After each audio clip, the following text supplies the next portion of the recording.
dive right in. Today we're going to unpack uh, absolutism. I mean, what does it actually mean when one person holds like all the power in a state? Yeah, when they effectively become the law themselves. Exactly. Well, at its core, absolutism is, a form of government where the monarch has total unchecked power. They're considered to be above the law and, well, they make all the And decisions. that concept must have been just revolutionary at the time, right? Oh, completely. Because if you think about the Middle Ages, power was so fragmented. Right, spread out. Yeah, the king was the highest boss, sure, but nobles had massive control through feudalism. Cities had their own rights.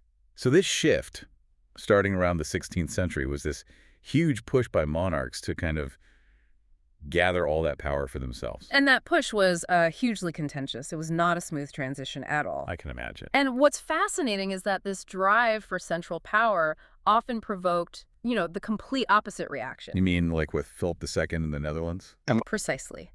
His centralization attempts led directly to Dutch independence in 1588. And even more dramatically in England with King Charles I. Right, he tried to seize too much power from Parliament And he was overthrown and, well, beheaded. So the stakes were incredibly high. But then, and here's where it gets really interesting, we have the undisputed model of absolutism succeeding, Louis XIV of France. the Sun King. Yes, starting in 1661, he really becomes the prime example. So what was his justification? I mean, how did he pull it off when others failed so spectacularly? He used the ultimate political justification, droit divin, or divine right. The divine right of kings. Exactly. The belief was that the king got his power directly from God and was only accountable to God. Not to Parliament, not to the people, not to anyone on earth. No one. It's a pretty solid foundation for unchallenged rule, isn't it? Okay, but a celestial mandate is one thing. What about the powerful, disruptive nobles who are used to having their own local power? And that is the absolute genius of Versailles. It wasn't just a palace. No, it was a strategy, a gilded cage, really. He kept them close, busy, and under constant surveillance. With all those elaborate ceremonies, the feasts, the balls. And performances. Their entire status became dependent on how close they were to the king. And I read that the height of status wasn't, being a great general anymore. It was these intimate, sort of menial tasks. It's incredible, isn't it? Nobles would compete for the honor of handing him his nightshirt or his shoes or his walking stick. The more intimate the task, the higher their status. It kept them completely distracted and reliant on him. And, this is probably a good moment to just say, if you're finding these historical deep dives useful, please do take a second to like, subscribe, and maybe leave a comment. It really helps more people find the show.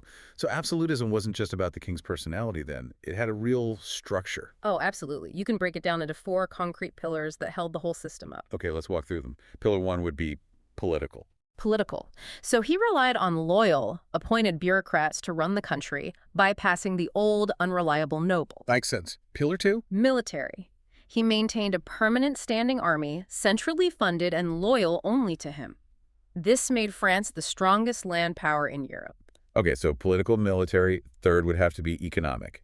Mercantilism. That's the one, led by his minister Colbert.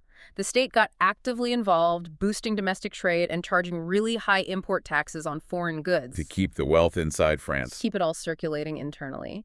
And the 4th pillar was religious. Unity. Complete unity. Louis revoked the Edict of Nantes, which had allowed religious freedom.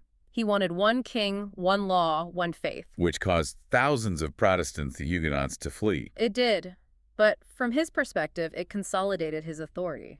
So if we connect all this to the bigger picture, even the Sun King, with all this power, had his limits. He absolutely did. And this is where the theory meets a very interesting reality. What stands out to me is this contradiction, that despite all this power and an empty treasury from all his wars, he was afraid to change the regional tax system. Exactly. He feared widespread public unrest. He wouldn't touch the deeply rooted local legal systems or especially how taxes were collected province by province. So that raises a huge question. It really does. If an absolute monarch has divine right, but he's too afraid of his own people to reform taxes, how truly absolute was that power? And that is the perfect final thought to leave you with. Just think about it.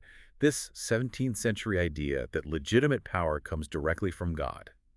How does that concept and its limitations influence how we define legitimate government authority today?